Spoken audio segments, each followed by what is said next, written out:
evening, everyone. Welcome to the show. You're watching Seeing the Unseen with Christopher LaPrath, and my name's Kenan, his son and the producer of the show. Now, for anyone who might be out there joining us for the very first time, be sure to say something in the chat so I know you're here. Be sure to put you in line for a reading, and of course, the first time it's always free, so don't be shy. Now, going forward after the first time, it's just $10 per reading, or you can pay $100 and cover every single show for the month, which happens 3 times a week. So I feel like that's a pretty good deal. Now, tonight's title, Truth Heals. It's pretty fascinating stuff. And I've had a very interesting relationship with the truth myself over the course of my life. And I was recently watching this Obi-Wan Kenobi show, and something sort of clicked into place where the truth is really what we make it, and our realities are really what we make it. So rather than just being potentially afraid of what could go wrong or might not happen the way we want them to, or all of the negative things that we're trained to focus on in life and think about and plan for and be prepared for the eventuality of, it's more like deciding how those things are going to go, deciding how we want our lives to be, rather than being fearful of how they might not be. That's a big switch to make, and it's a gradual process. It's a journey. It's not like it happens overnight, and the more we get handle on our minds and each individual thought as they pass through, the more we're able to keep our vibration where we want it to be and share that with the world. So I'm going to stop ranting now and turn it over to Christopher for the rest of the night. Thanks so much for listening to me, and enjoy the show. Hey, great blessings to you all. I'm lighting the incense from the Rinpoche to remind you that truth heals.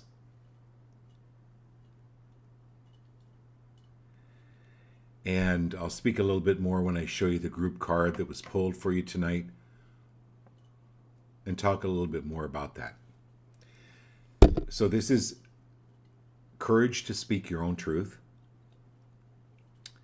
love to speak your own truth, and do so easily and comfortably.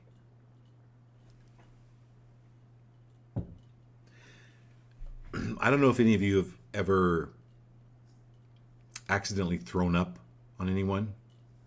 It's quite embarrassing.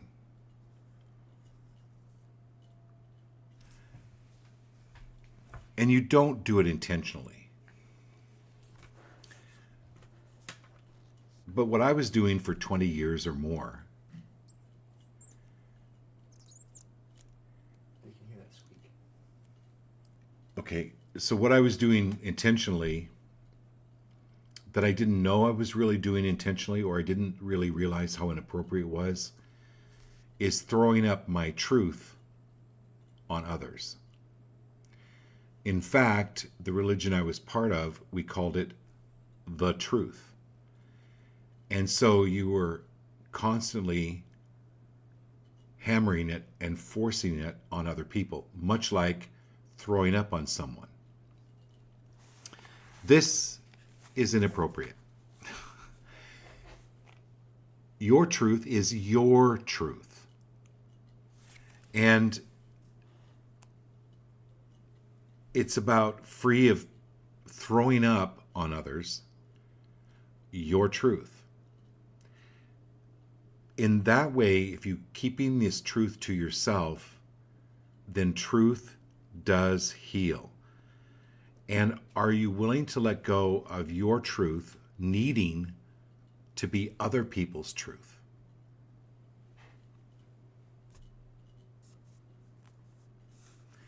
Are you free of the need to make your truth other people's truth?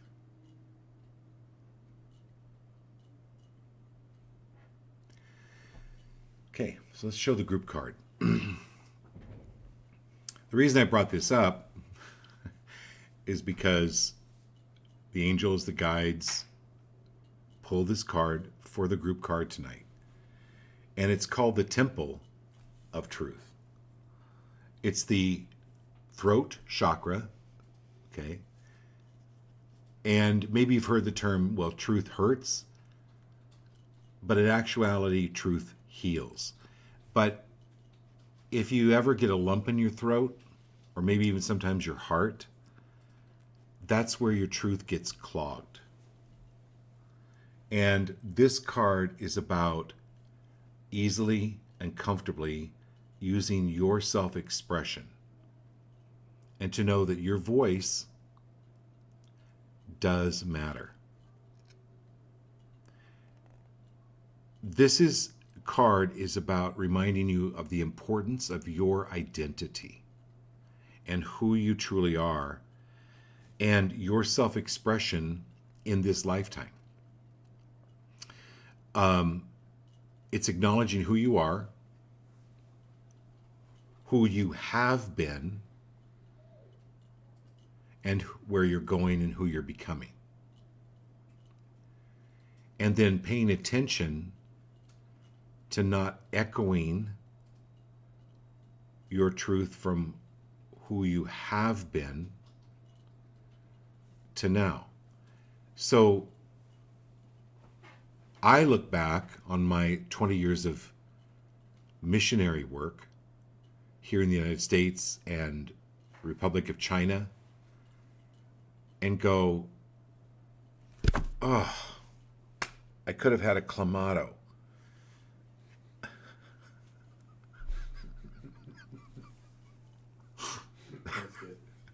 You know what I mean? But it's where I was at. And I was repelling people and repelling friends because who wants to get thrown up on? Really? It's not fun. Anyway, so this is all being able to express who you are easily and comfortably. Now,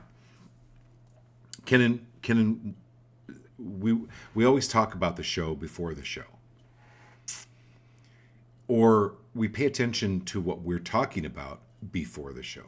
And he brought this point up.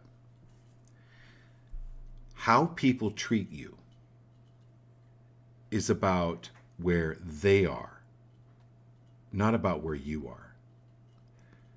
How people treat you is about where those people are, not about where you're at. So, are you willing to allow what is buried deep inside of you to emerge easily, comfortably, and appropriately, free of judging others? Because when you're judging others, you're throwing up a little bit on them.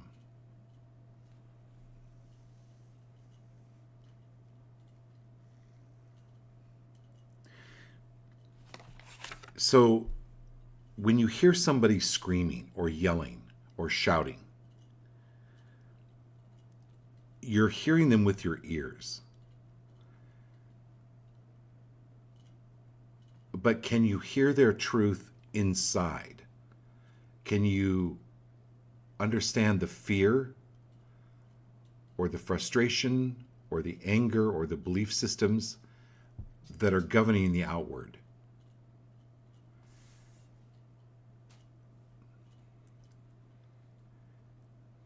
And then talk to that child, talk to that person,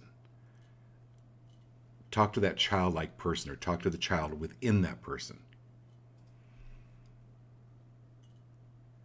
And you'll notice that the shouting or the yelling subsides. Okay, that's my message for tonight for the group. That's what the group card is about, is self-expression. All right, who's on first? Diane, your sister. Okay, Diney. You're on first. Now, for those of you that are new,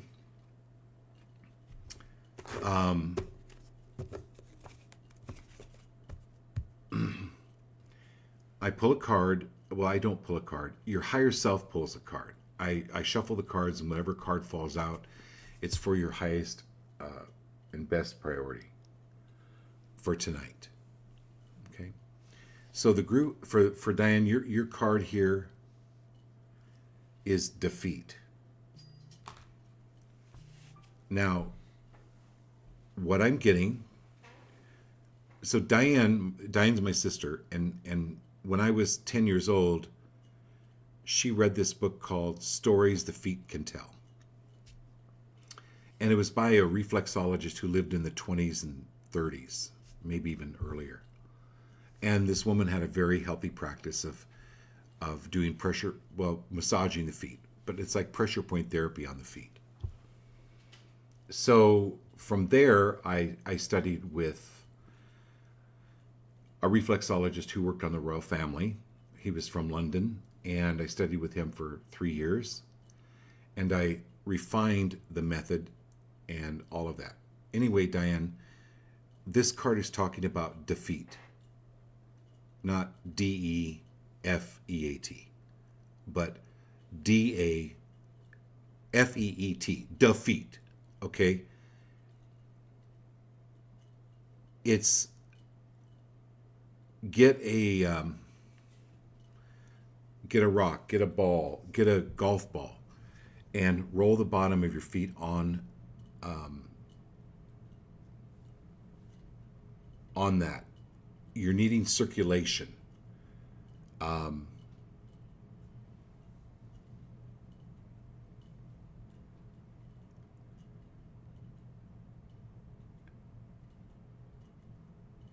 And if you have one of those red light pads, put your feet on it.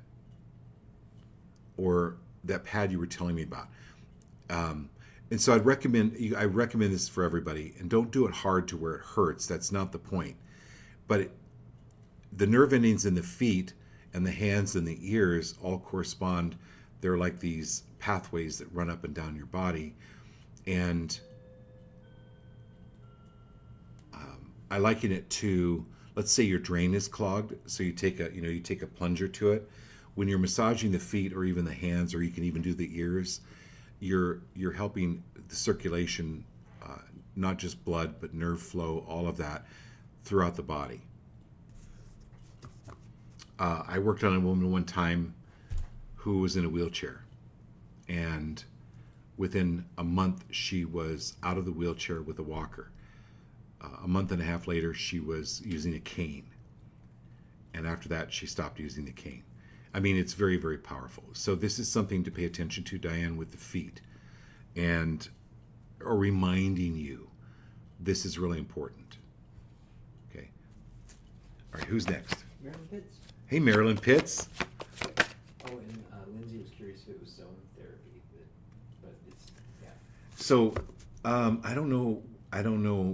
I'm not familiar with zone therapy, but it's She says it's like a keyboard to a computer. yeah. So you can even look up charts on Google for different areas of the feet and where different areas are that need work, and you can actually use your fingers and hit some of those points. Okay. So we have Marilyn Pitts.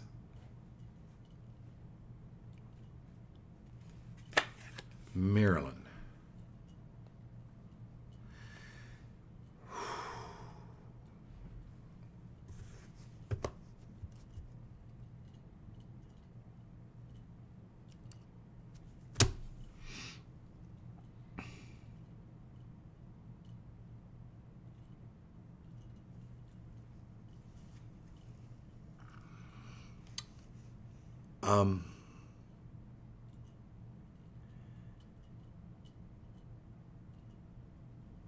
All right. Are Marilyn and Abby on tonight? Yes. Okay.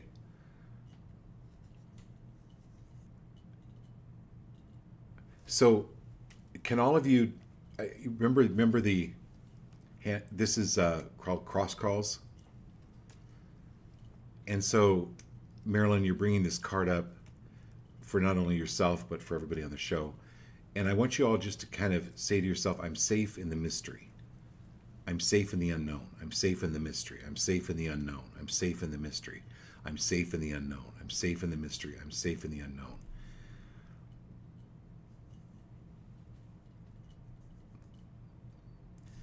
So when you're watching a a mystery on TV, a murder mystery, Sherlock Holmes, whatever it is. When you're watching a mystery, it's not solved in the first 10 minutes. The reason you're watching the mystery is to be taken along in the mystery, and that it's safe and okay for you to be in the mystery. That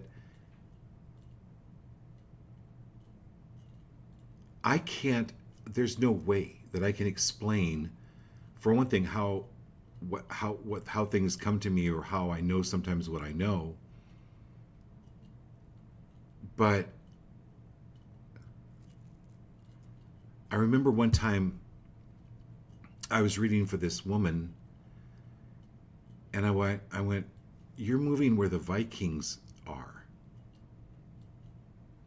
She's like, "What?" I go,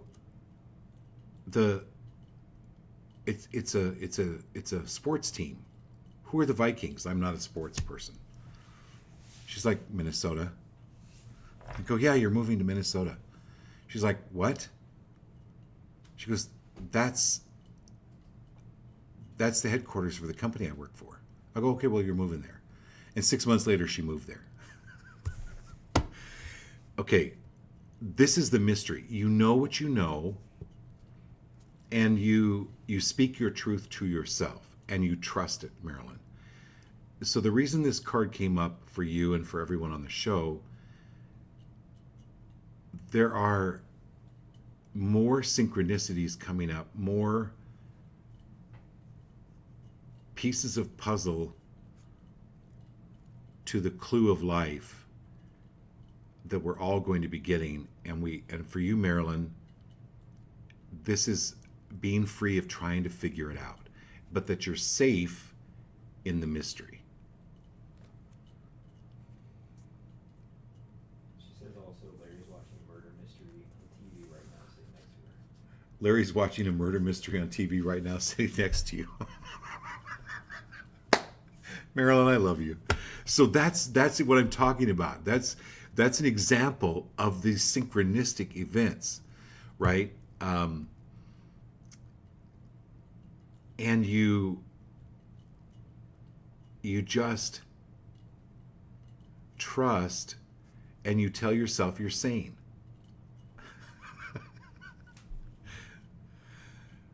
But it becomes humorous. It actually becomes very, very humorous as these mysteries are solved, and then it moves on to another one. Or that's what our life is about. All right, who's next? Very good. You've got Lindsay. Okay, Lindsay, my dear.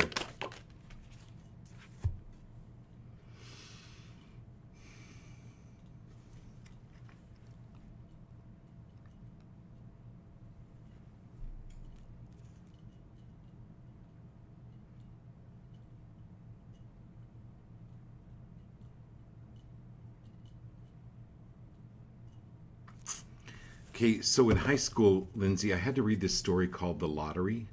I think we all had to read it.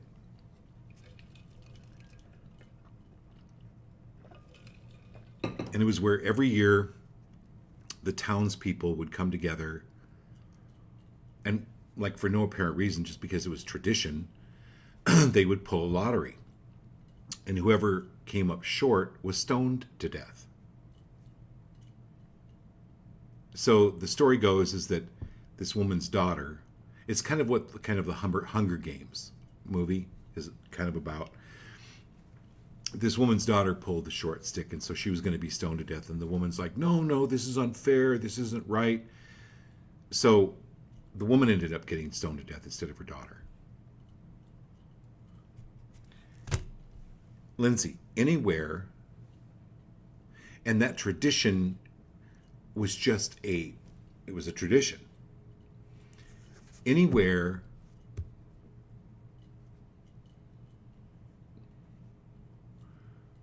where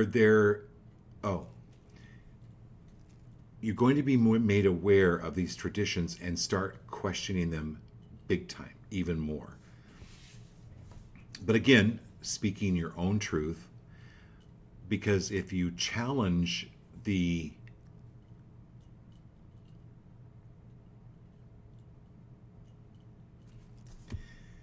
if you challenge the status quo and you go in the front door with guns blazing, you'll get shot. But if you go in the back door in a sneaky way, you can start changing the energy of the whole institution. So this is energetically going in, not blazing with emotions and this is wrong and this is bad and this is, go energetically, go underneath, go and change the situation energetically with how you're thinking about it.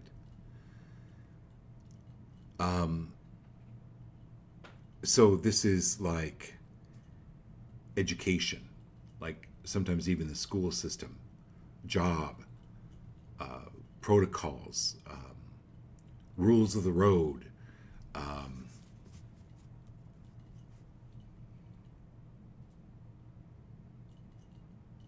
and going around them energetically, because a lot of those things are put into place to actually upset people, and when people get upset, they get pulled out of their higher self. So this is you coming back into more of who you are, into your higher self, and being an advocate for you and your family.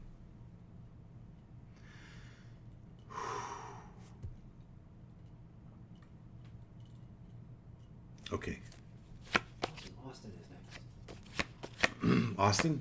Okay, Austin.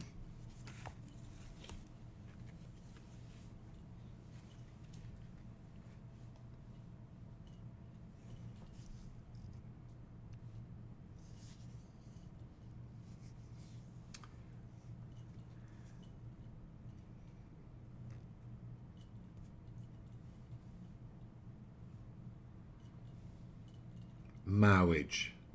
We are gathered here today to celebrate the institution of marriage. I love The Princess Bride.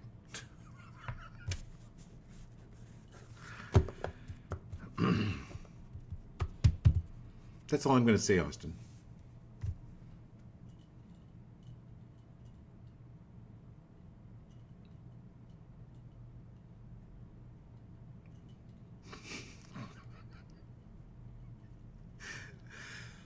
Lindsay, I think I'm seeing your face. Anyway,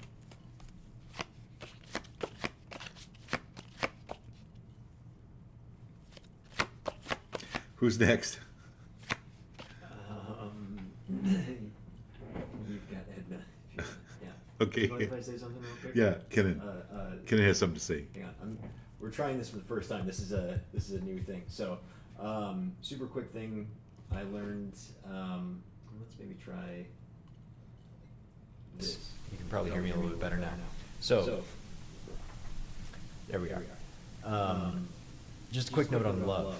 This is something I've picked up recently from the yoga teacher training, which is that love is an act of surrender, and that surrender is an active process. It's not exactly just flopping over necessarily. There's just this, like I love the song from the show House, the theme song, right? Like love is a doing word, where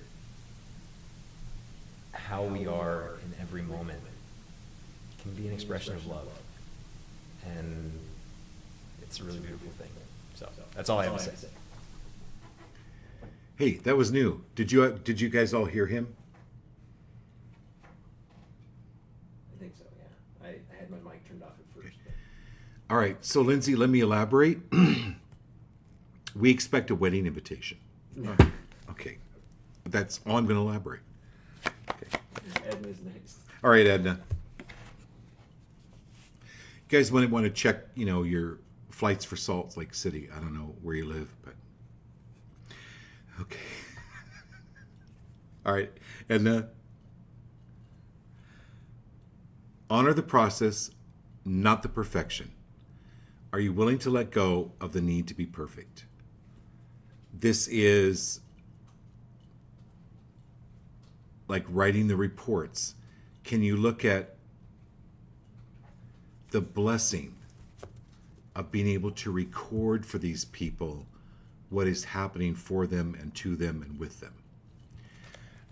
Because I get like pins here. This is why I get this this perfection card, and that this,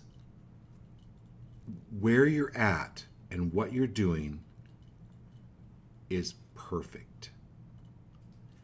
Because when you go, this is perfect for me, then all of a sudden the lessons, you start getting the lessons. It just, the lights go on. It's like these lights at the head of the pin, these lights start going on, and then it opens up other opportunities for even more perfection to come with you or come to you.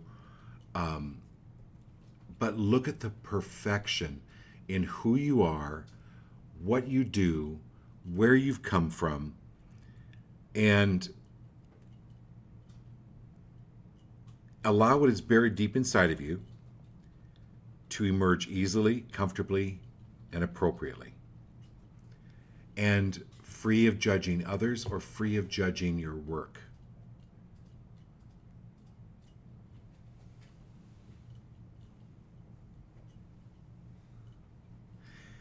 So if you're going to be riding a roller coaster,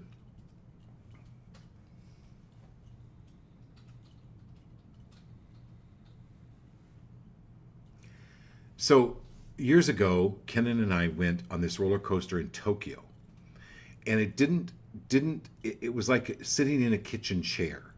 So there was no headrest. There was no, literally like you're sitting in a kitchen chair with a bar across it. So there was no like,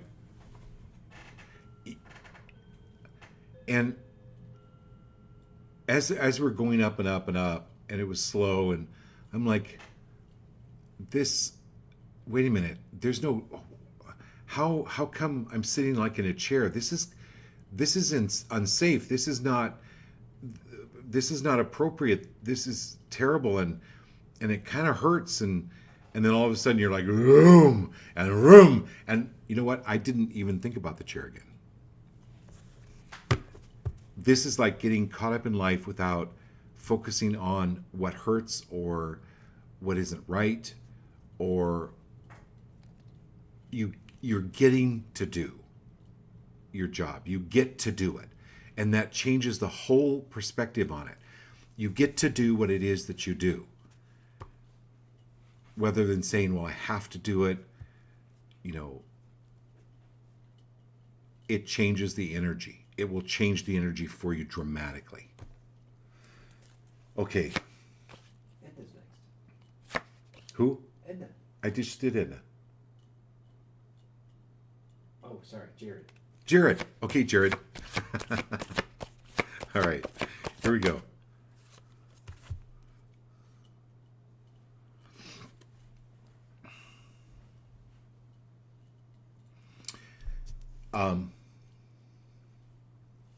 The moon, dreams.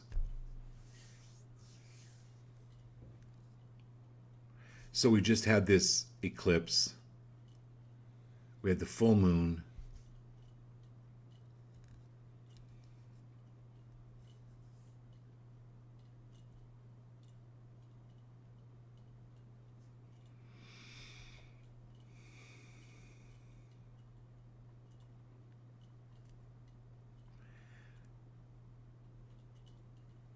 Get some lavender, Jared. I want you to wear lavender at night. You can put it on the bottom of your feet.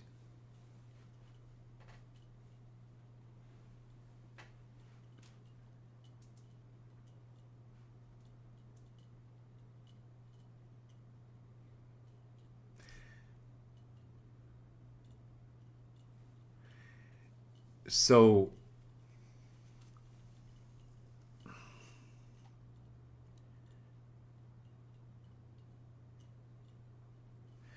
listen, we're very, the id is very powerful.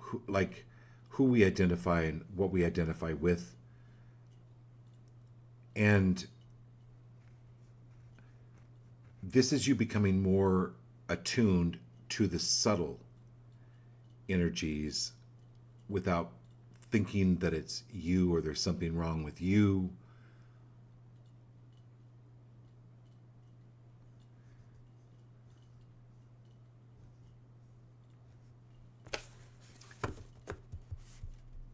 So it's like how I met Ambrosi, right? I had this feeling like I needed to go to this screenwriting workshop back in April, but I had no idea why. And yeah, the talks were really interesting, but it was to meet Scott Ambrosi, who's on the show tonight. I didn't know it at that time, but it was like, let me describe this to everybody. We all know what dreams are at night. But when we're having the dream, we don't feel like it's a dream. We don't know that it's a dream. Sometimes we wake up and it's what they call a livid dream? Lucid dream. And so we know we're dreaming. But most of the time we don't know that we're dreaming until we actually wake up. This is the dreaming world and what we call the real world merging. So this is Marilyn's card, the mystery card.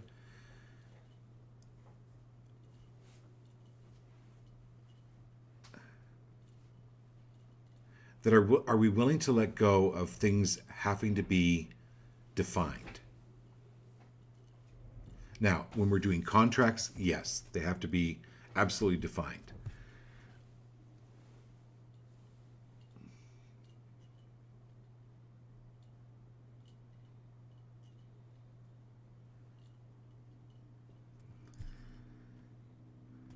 But this is you thinking outside the box. So remember when we were talking about, and Scott and I both know what this is too, is when we were writing this script, we started asking the script, how do you want to be?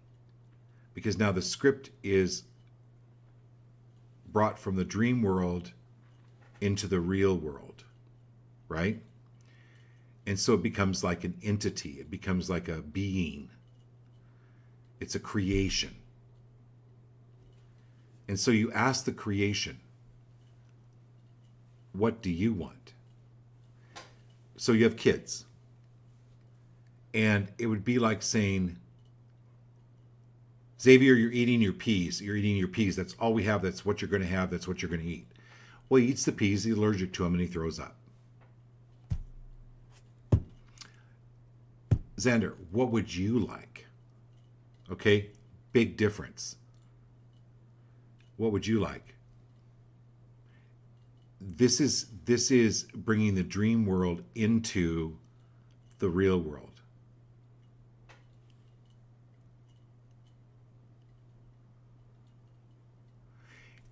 So I learned something else today. One of my teachers said, "So what do you call this script?"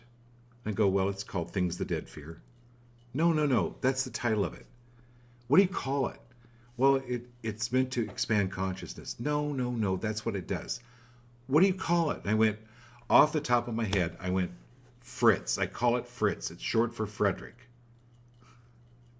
She's like, good, okay, that works. And I had no idea where that came from, Jared. No idea. I looked up the word Fritz, the meaning of the name Fritz, which is short for Frederick. It means peaceful power. Peaceful ruler. This thing is going to rule, but peacefully.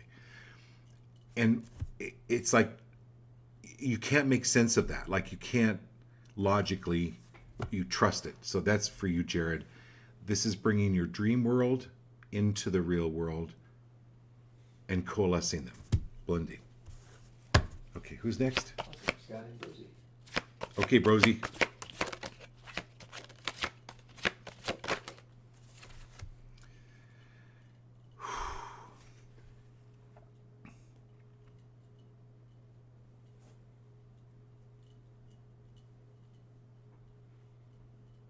You are going out of your mind, which is a good thing.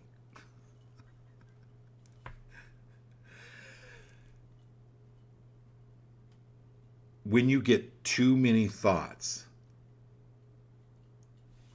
truce, I call truce. Uncle, you remember when you were kids and you were like wrestling and somebody was twisting your arm and they say uncle, uncle. When you get into your head too much, go, uncle.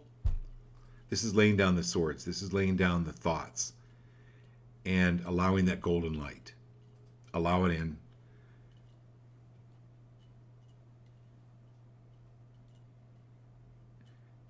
And not let the swords, because swords are like thoughts, and swords can beat us up, or they can be used for amazing defense and for construction and building things and all of that. So this is laying down your thoughts. Truce, uncle. Go take a walk. Go watch a movie.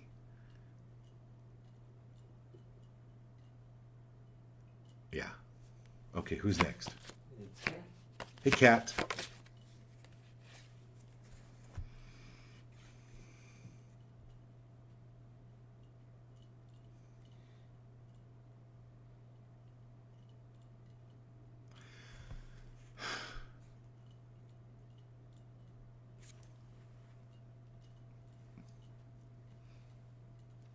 Now, we all know, Kat, you're not from here.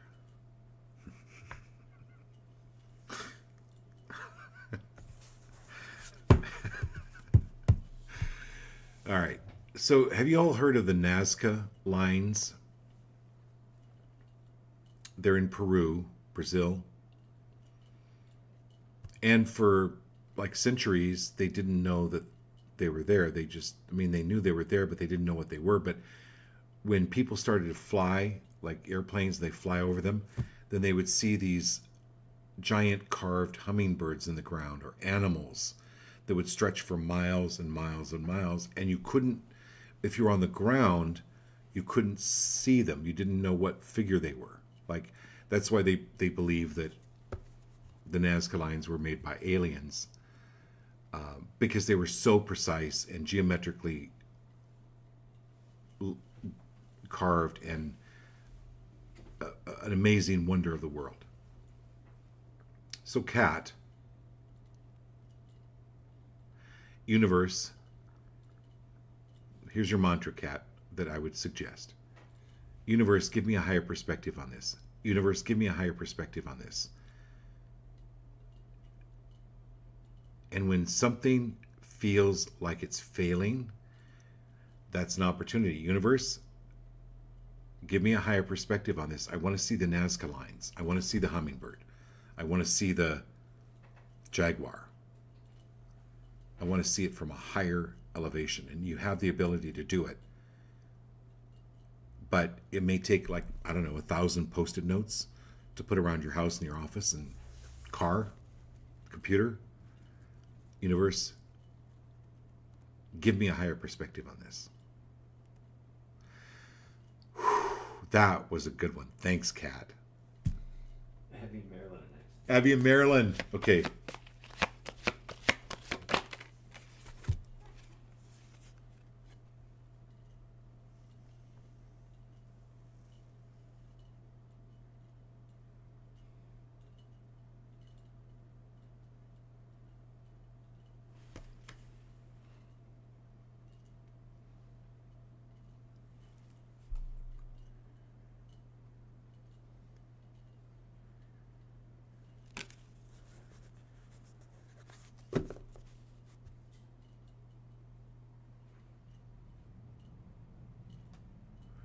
So, Marilyn, anywhere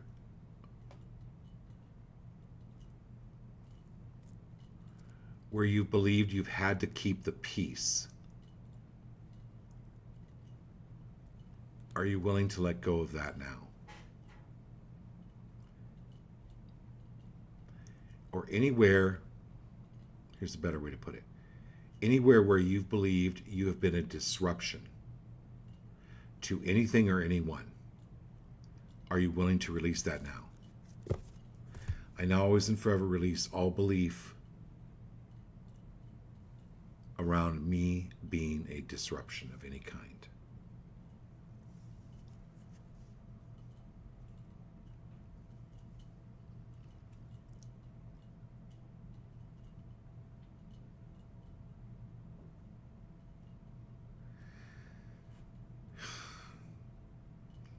Anywhere where you believed you've done the wrong thing,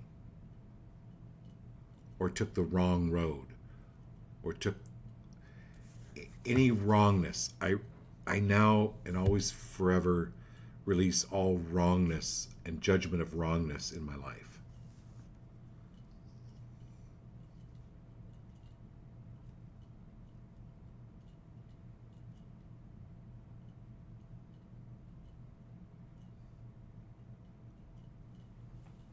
Anywhere where you have been judged for being wrong.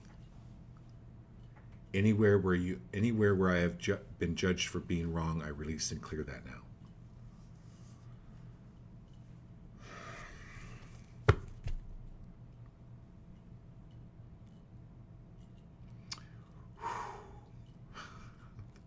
Thank you, Marilyn. That went out to everybody in the group. Wow, thank you. All right, my dear Abby.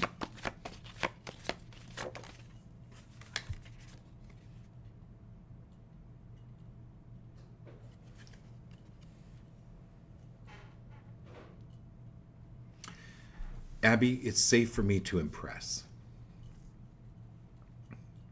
It's safe for me to stand out now.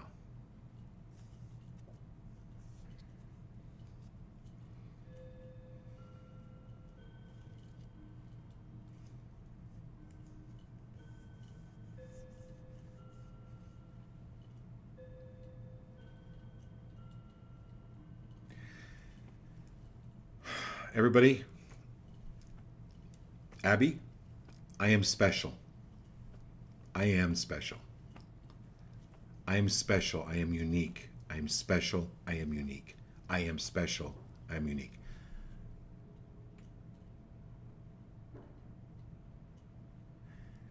You've sold wreaths to people and told them this is one of a kind, this is special. If a wreath is one of a kind and special, Abby, how much more so are you? Lindsay, Austin, Diane, Edna, every one of you on the show, Marilyn, every one of you on the show, Abby, I am special. I am special.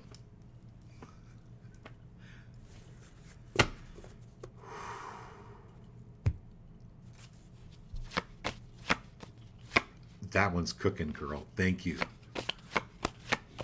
you got Giles, Lana, and then Allison Rice. Giles, Lana, Lana, and Allison Rice. But Giles is next. and Allison's on. Allison's on. Allison's on. Yeah. Everybody, welcome Allison. Okay, so we're doing Giles now. Giles. Giles. Okay, Giles.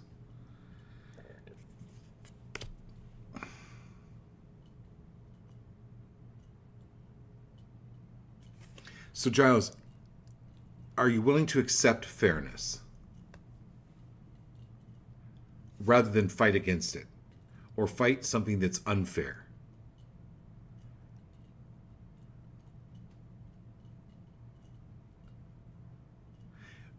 When you fight something, it creates this kind of energy. When you accept fairness, there's nothing for it to fight against. Or misjudgment. So this is how people treat you is more about where they're at. It has nothing to do with you. If they're judging you, they're way more judging themselves.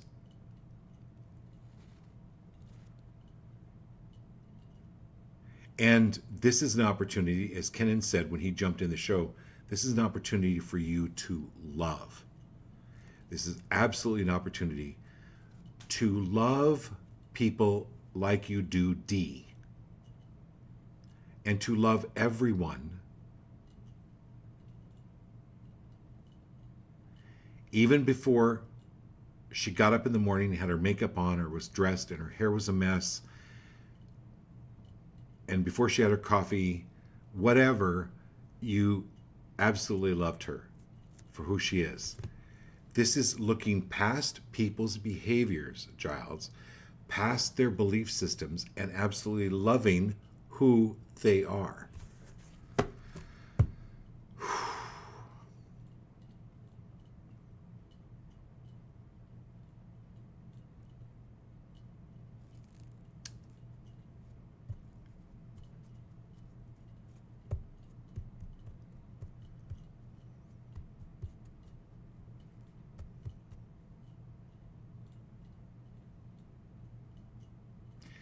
And so some people use scales to weigh themselves. Most people use scales to judge themselves.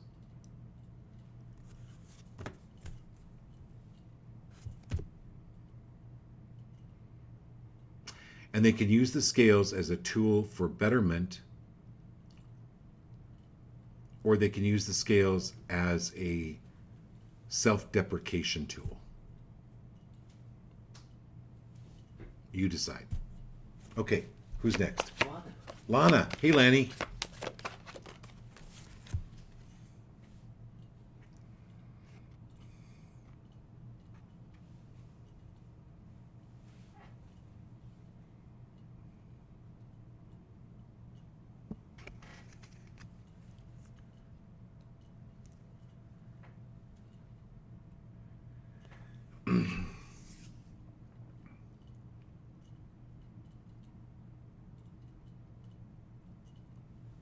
So that Beatles song is going through my head. In my hour of darkest trouble, Mother Mary comes to me, speaking words of wisdom. Let it be, let it be.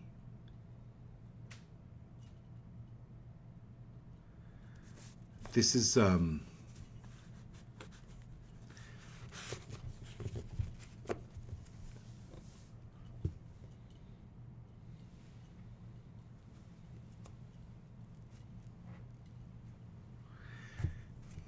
as a mother, how hard it was for Mary to see her son go through what he had to go through, what he went through. And just allow it. But still tremendously love. Still tremendously love.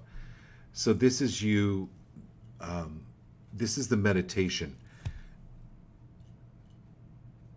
Yes, you're a huge advocate for people and what is right, and you've done amazing work and helped so many other people.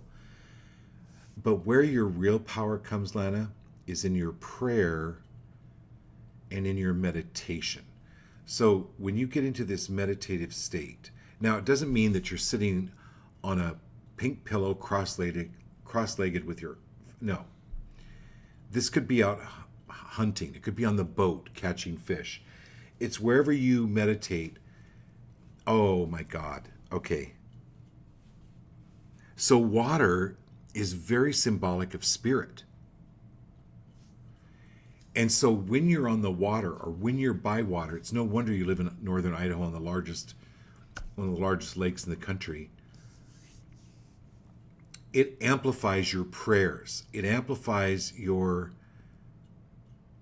I got chills. It amplifies your requests, and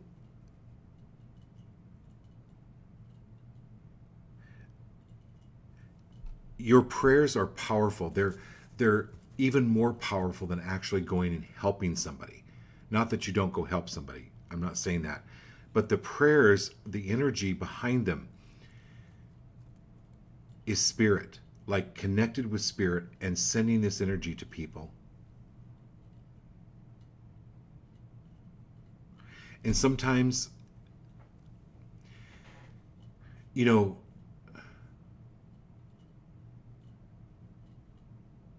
sometimes like we're praying, help people through this pain.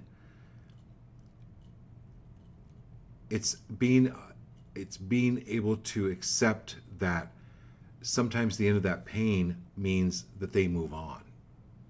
I've seen this a few times when I've read for people. They'll say, is my father going to be okay? Is, my mother going to be okay? And I say, yeah, they're going to be wonderful. And then 2 weeks later, a month, they'll call me and after that person's passed, they go, I understand what you meant, but I couldn't say it. It's a blessing. And then allowing it, like Mother Mary, like sometimes we don't know the reason, but these prayers matter, and you're really good at prayer. Okay, and who's next? Allison Rice is last. Allie? Allison, thank you so much for being here, my dear.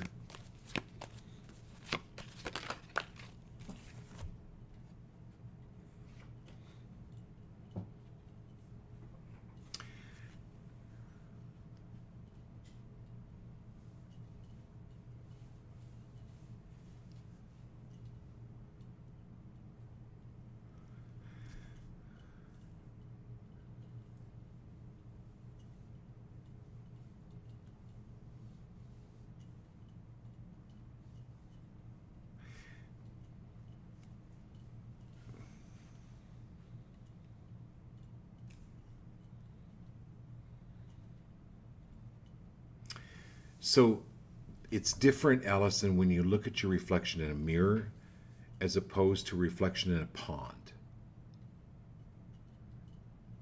In the pond, it can get a little distorted, and you're not really probably seeing the pimple on your forehead as clearly as you would see if you were looking in the mirror.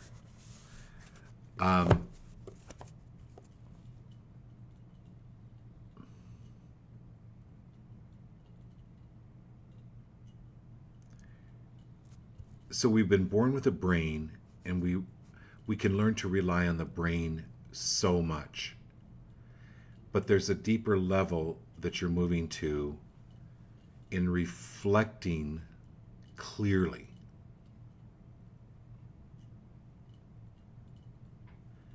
The definition of life and what life is.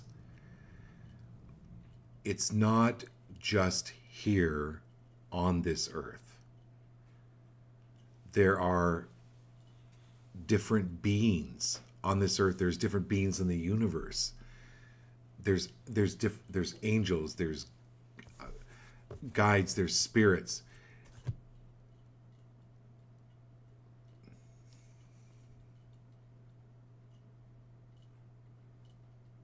So the older son is coming through and going, as kids usually do. They can really put us in our place because they know us really well. And he's like, Mom, practice what you preach. Like, you know this stuff. Now, take a step back. This is the Hermit card. Take a step back and reflect on what it is that you know and what it is that you experience and feel, rather than what your mind is telling you. That if someone has died, they're gone forever. No. This is you coming into, it's just this awareness to know that they're around. Big time.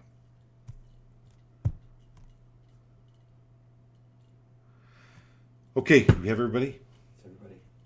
We got everybody. What an incredible message for every one of us. Thank you so much for being here. We'll do this again tomorrow night. Let your friends and family know. I'm happy to pull a card for them, and we'll do it Wednesday. Now, next Sunday, Ambrosie and I are going to be in Sholo, Arizona, attending the Sholo Film Festival. So send lots of good energy, lots of good juju, and we'll see you tomorrow night, and we'll see you Wednesday. But Sunday we'll replace Sunday's show with another show during the week. All right. Love you all. Have a great night.